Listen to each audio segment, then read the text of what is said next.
live on your tablet, phone, and the KUTV app. This is 2 News Live. Thanks for joining us on 2 News Live. I'm Brian Schnee. It is Monday, June 26th. We're going in depth tonight on 2 search and rescue operations from over the weekend in recovery that resulted in recoveries around water. And before we get to any of those, here's a look at what is making headlines tonight. Salt Lake City Police introduced new technology to better communicate with people in an emergency. It is called Spider Tech, which launches tomorrow. Fully automated system that provides 911 callers important information and updates about their case by text message or by email. Also in our headlines tonight, been nearly a month since the start of the agency's 100 Deadliest Days campaign.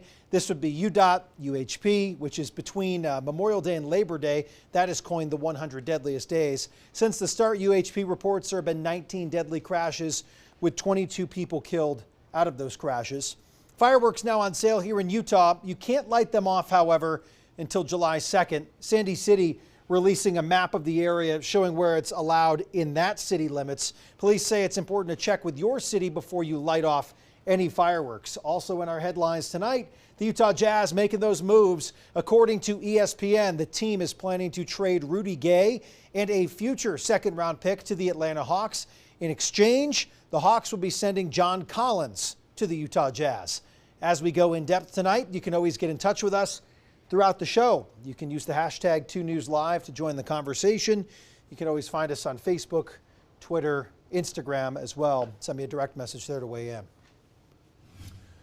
Tragic day on Utah's waterways. Search crews have recovered the body of a 14-year-old boy on the Hiram Reservoir after he disappeared into the water over the weekend. He's one of 2 teenage boys who passed away in water-related accidents this weekend. Investigators still have a lot of questions about what happened. 2 News' Paul Nelson live in Hiram with some details for us tonight. Paul, what is next in the investigation? Well, the first thing that has to happen, they are going to bring the body of Connor Bowden to the medical examiner, who's going to pinpoint the exact cause of death. And the reason why this case is as puzzling as it is because, first of all, he had been swimming with his family for a couple of hours before he last jumped into the water. And so they don't believe that the shock of the cold sent his body into a panic, so they don't think it's that. And also, officers from the Cache County Sheriff's Office were telling us that they didn't see any trauma on his body. So as far as, like, did he hit his head? Did he, like, get punched in the gut, anything like that, they can't really tell. So they don't have any signs as to why he went into the water but wasn't able to come back up. And so that's what the medical examiner is going to do, going to try to figure out the exact cause of death that happened here. They had searched in this area, the exact area where they had found him, but unfortunately when they were searching last night, things were too dark. But when the canine units came back, they sort of changed their behavior around this part of the dock that made it clear that is where they needed to search, and he was found under 8 feet of water. Well, Paul, obviously very tough to talk about involving the tragic loss of a young boy here, but this is a very popular reservoir. This is a very well-known area where people like to go and recreate. As we warm up here with the summer temps now hitting 90, at least in the Salt Lake area today, what's the overarching message from folks you spoke with today about being safe while just being out on the water? The overarching message that a lot of people wanted to tell us was this is not the same Hiram Reservoir that it was last year. First of all, there's a lot more water in it. It's deeper than it was before. County officials tell us that it's darker. The water is darker than it was in years past. So that's one thing. Also, they do say it is a lot colder. Matter of fact, there was this one woman who lives right next to the reservoir. She's lived here for about 26 years. And she said this year she wasn't able to go swimming. She decided to go paddleboarding and kayaking, but she said the water was just way too cold. And that is one thing that officials are telling everybody. Just keep in mind the terrain of the lake is actually different than before. The temperature is different, so you have to just make sure that you're taking all the precautions that you can. The sad thing is that investigators also say it appeared that's what this family was doing. They said that he wasn't swimming outside of the boundaries. He wasn't doing anything reckless, and the family seemed to be following all of the safety protocols that they should have. So again, they're confused as to what happened to him in the first place. Paul, thank you for the update tonight from Hiram. As always, we appreciate you joining us. Continuing to go in depth with our team coverage, though, we don't know the name and the identity of a 17-year-old boy who drowned over the weekend while swimming in Weber County. This happened near the Ogden Bay waterfowl management area in Hooper.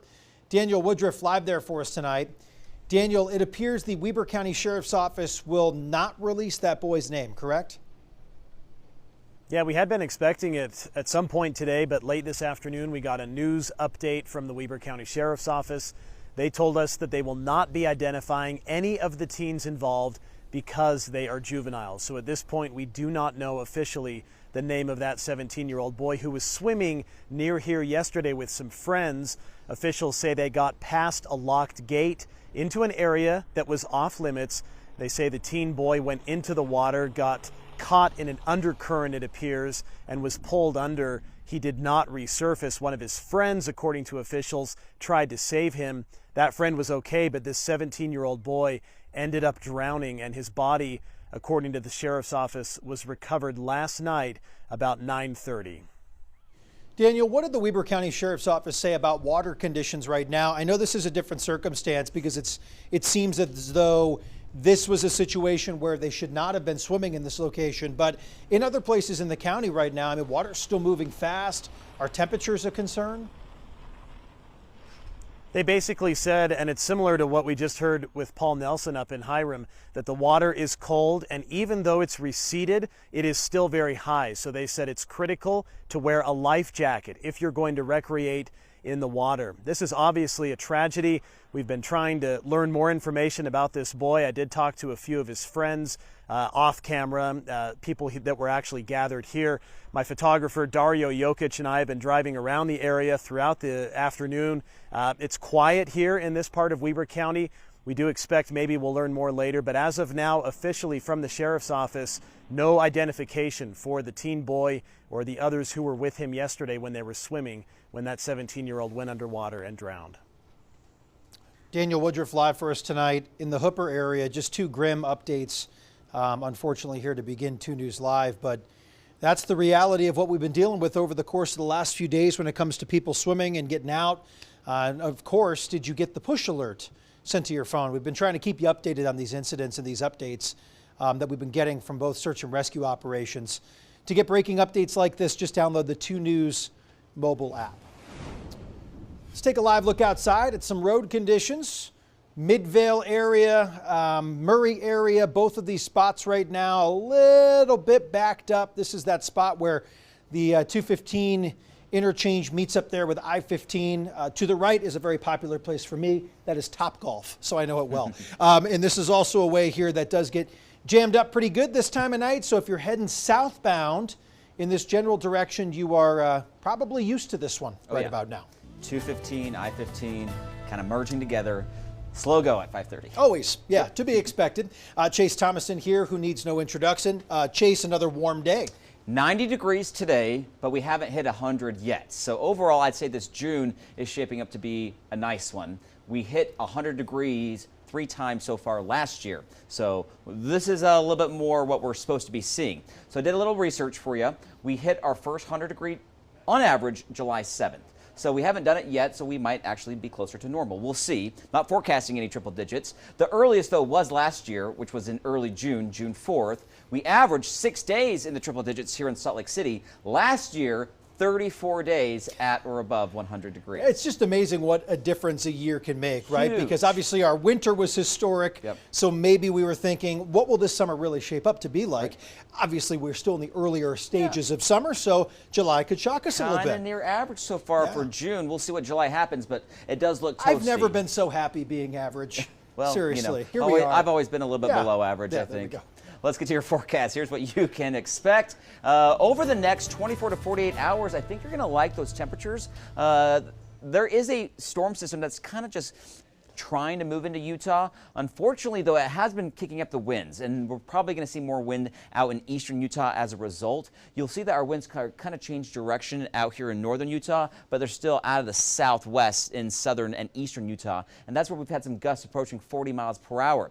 It's windy, It's dry. The vegetation is getting drier, so fire danger is high across southeastern Utah. It's also hot with temperatures in the 90s from Page to Moab, 94 in St. George. But northern Utah, closer to average. We're in the mid to upper 80s for highs. Salt Lake, though, hitting 90 degrees. So here's the storm system that I mentioned. Big dip in the jet stream. There's a few disturbances in this, what we call a trough, and a few of them will try to roll into northern Utah later this week. Right now, most of the energy, that lift we need for thunderstorms near that jet stream is to our west, and that's where we've had those isolated showers and storms out in Nevada, far northwestern Utah and Box Elder County. Logan south, though, we will stay dry today and for tomorrow, but again later in the week maybe a few storms. You'll notice, though, tomorrow afternoon, far northern northwestern Utah, again a few isolated showers and thunderstorms. Then finally the storm system gets a little bit closer to us on Wednesday, so some stray thunderstorms are possible on the Wasatch Front, especially over the mountains. I really don't see a whole lot, but there is a chance. Central and southern Utah, you just stay dry and relatively warm, but it's about to get a whole lot hotter later in the weekend. So here's the storm system that kind of zips on by Wednesday, Thursday. That's our best chance to see a pop-up thunderstorm. And then it gets very dry and warm on the first day of July, just like that, in time for the weekend. And it will likely get even hotter into early next week. Monday, July 3rd, Tuesday, July 4th, looks very warm and quiet across the state. So you can get outdoors, be safe. Fire danger is increasing. There's a lot of vegetation that can burn, so let's all be safe. Mid-90s in St. George through Thursday. Yeah, that's hot, but that's below normal. Then we're closer to normal on Friday, 100, and then we're well above average. Here we go, 105 Saturday, 107 Sunday, Monday, 108 in St. George, with those morning lows going from the 60s to the 70s. Salt Lake, we're in the mid-80s really for the remainder of the week. There's those stray thunderstorm chances Wednesday and Thursday. This weekend, though, nothing but sunshine. Don't get caught off guard. Stay hydrated. Wear your sunscreen. Low 90s Saturday, mid-90s Sunday, Monday 97. Tuesday is the 4th of July. I know it's not on that 7-day forecast, Brian, but right now it looks sunny with temperatures staying in the mid-90s. Okay, so we will jump up to that slightly above normal activity as we make it towards the holiday. Yes, but no triple digits quite yet. So yeah, that's okay. Well, just, if you're into that sort of thing, just hang out in St. George because it's going to be quite warm. They're used to it. Yep. Thank you, Chase. Remember to download our 2 News weather app to know about changes in your neighborhood. You can get updated forecasts, some live radar right at the palm of your hand on your phone. The app is free to download. In a couple years, Utah will have a new state-of-the-art wildfire operations center. State leaders broke ground on this facility today, but how much is it costing and what will it do to improve firefighting efforts? All good questions here. Lincoln Graves is live near the burn scar of a wildfire in Centerville that turned some heads last year. What did you find out today, Lincoln? Yeah, so Brian, first let me talk about this Centerville fire. There was a fire here last summer, actually 2 fires in this area right around this time of year, around July 4th, and then I believe a week or 2 weeks later there was another fire. So people in this area, wildfire definitely on their minds as we get into these warmer temperatures. So this new operations center that you were mentioning, this is being built in South Salt Lake. We were at that groundbreaking today.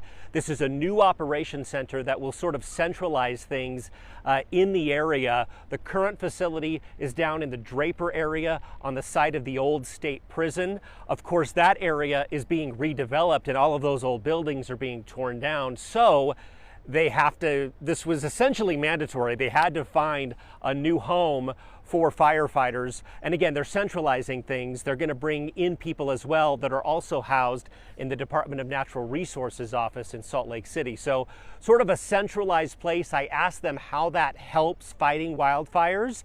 And basically they said, well, once you have everyone under one roof, communication is a lot easier. So you won't have a missed call here and there. You won't have to fire off an email. Everyone will be under one roof, hopefully expediting wildfire response. So again, they were forced to build this because those old facilities are going to be coming down, and it's expected to be finished in 2024. Not exactly sure during what time of the year, Brian. Well, before we get there, we're in the midst of a fire season right now. I know there's been minimal fire activity here in Utah. A lot of our crews are getting some work right now. They're either training, they're getting ready, or they're even out of state. But what's the message today from fire folks about where we are in the season? Yeah, I asked about current wildfire conditions, and they said, you know, this is likely to be a desert wildfire season. We're talking about wildfires in the desert where a lot of those grasses, they've gotten really green, but then they've already started to dry out, and that's what they're expecting. As far as those wildfire conditions up in higher elevations, deep timber, that's still really moist from the record winter we had, so we're not expecting any major issues up there. Again, likely to be a sort of desert wildfire season, those grasses that grow at some of the lower elevations in the state. Brian. Lincoln Graves live for us in Centerville tonight with a look at this new operations center and also just the situation on wildfires where we are right now as we make our way towards the month of July. Lincoln, thank you very much. Chase Thomason back with me. Chase, I was looking at the Alta webcams. I love looking at those webcams, and I put it up on social media. Yeah. Lincoln was just talking about really that timing is just not there right now for fuels dried out at higher elevations. So really it's the same consistencies and same, I guess, issues that could come up at a lower elevation is the main concern with grass fires here in the lower part of the valley, as Lincoln mentioned, in the desert at this point. I mean, it's good and bad, right? Because we got the record winter, but we have still a lot of snow up in the mountains. So yeah, so that's probably not going to burn for the month of July because we're still melting so much snow. But the majority of people live, of course, in the valleys where all the grass is, which is going to be drying things out. So I know we were out on the foothills earlier today, and it's starting to get a little bit browner. You know, been seeing all the green. I've noticed really within the last few days, we're kind of making that switch just a bit from green to brown. So please be safe. July 4th, July 24th, really all summer long, but you know, fireworks top of mind right now. And just last month, within the last month or so, we've done a number of stories with fire-specific meteorologists, folks over at the Great Basin Coordination Center that focus on the predictive services. That's right in line of what they've been saying, though. It's really kind of this normal time frame right here for June. Then they were expecting maybe August to be when things turn up. So yeah, I mean, fire season starts June 1st, but really goes all summer long and into the fall. So we got a ways to go. All right. That happens every year. Thank you, Chase. Thanks for joining us on 2 News Live. We're back tomorrow for another edition right here at 5:30. Hope you can join us again. Have a great rest of your Monday night. See ya.